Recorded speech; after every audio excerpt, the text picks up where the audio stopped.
Hello friends, आज हम पढ़ने वाले हैं political science book first contemporary world politics 12th class chapter first the cold war era.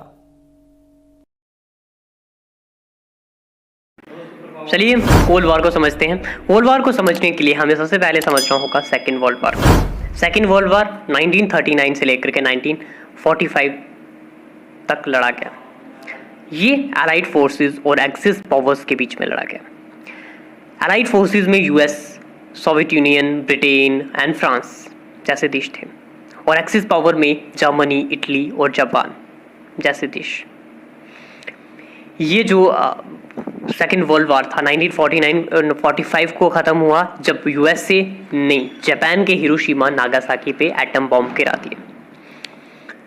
After the second world war, जब second world war का अंत हुआ तो सिर्फ दो सुपर पावर्स बची थी, जो थी यूएसए और सोवियत यूनियन, क्योंकि बाकी सभी कंट्रीज़ ने अपना सारा पैसा जो था वो सेकेंड वर्ल्ड वॉर पे लगा दिया और देश जो थे वो गरीब हो गए। और काफ़ी सारी न्यूली इंडिपेंडेंट कंट्रीज़ थी जो ब्रिटेन जैसे देश की कॉलोनी बनी हुई थी, तो वो भी काफ़ी गरीब हो चुके थे, बिकॉज वो काफ़ी लंबे समय तक ब्रिटेन की कॉलोनी बनी रही, और तो इंडिया जैसे देश में भी उसी में थे। तो ऐसे में यूएसए और सोवियत यूनियन जो थे दो सुपर पावर्स बची, और इनके बीच में कोल्ड वॉर होता है।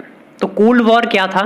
कोल्ड वॉर एक एक्चुअल वॉर नहीं था, ये कोई वेपन वॉर नहीं था जिसमें रियल वॉर हम कह सकते हैं, जिसमें वेपन से लड़ाई होती है।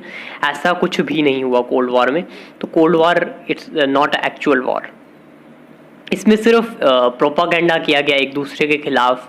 यूएस उसके खिलाफ प्रोपागेंडा, यूएसएसआर के खिलाफ, यूएसएसआर यूएसए के खिलाफ प्रोपागेंडा करता था। तो इसका कारण क्या था? यूएसए की आइडियोलॉजी जो थी वो थी कैपिटलिस्ट, और यूएसएसआर की आइडियोलॉजी थी कम्युनिस्ट।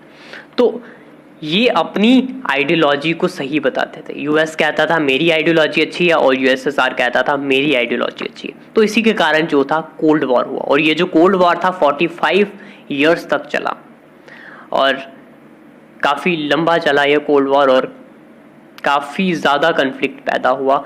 और ये जो कोल्ड वॉर था ये हॉट पॉइंट तक पहुंच चुका था, बट हॉट वॉर बना नहीं। और अब हम पढ़ने वाले हैं क्यूबन मिसाइल क्राइसिस। तो सबसे पहले क्यूबन मिसाइल क्राइसिस में से जो क्यूबन वर्ड है वो क्यूबा से निकला हुआ है। क्यूबा एक स्मॉल आइलैंड नेशन है जो अमेरिका के नीचे है। जिस तरीके से इंडिया के नीचे श्रीलंका है, उसी तरीके से अमेरिका के नीचे क्यूबा एक आइलैंड नेशन है। तो ये जो क्यूबा है ये एली है यूएसएसआर का।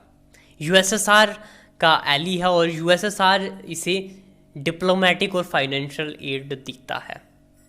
तो होता कुछ यूँ है, अप्रैल 1961 में यूएसएसआर को ये डर लगता है कि क्यूबा जो है क्यूबा पर जो है यूएसए हमला कर देगा, और जो वहाँ का फिदेल कास्त्रो प्रेसिडेंट है उसकी सरकार को जो है वो गिरा देगा।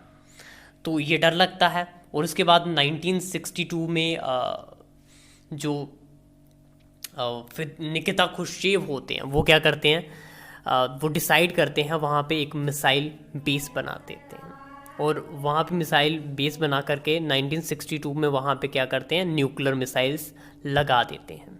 और फर्स्ट टाइम ऐसा होता है कि अमेरिका के सामने कोई बंदूक तान के खड़ा, यानी कि न्यूक्लियर मिसाइल्स किसी ने अमेरिका के सामने लगाई हुई है। अगर इतना सा भी चूक हुई अगर कुछ, तो पूरा अमेरिका तबाह हो जाएगा।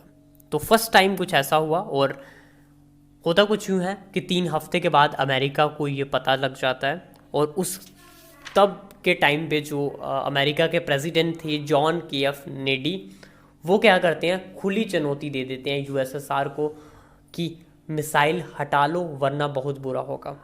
तो इसके बाद क्या होता है कि ये जो वॉर है काफ़ी हॉट पॉइंट तक पहुंच जाता है, और हॉट वॉर की तरफ बढ़ चुका होता है। बट फाइनली यूएसएसआर मान जाता है और अपनी मिसाइल्स हटा लेता है, और बातचीत करके ये मसला पूरा हल हो जाता है।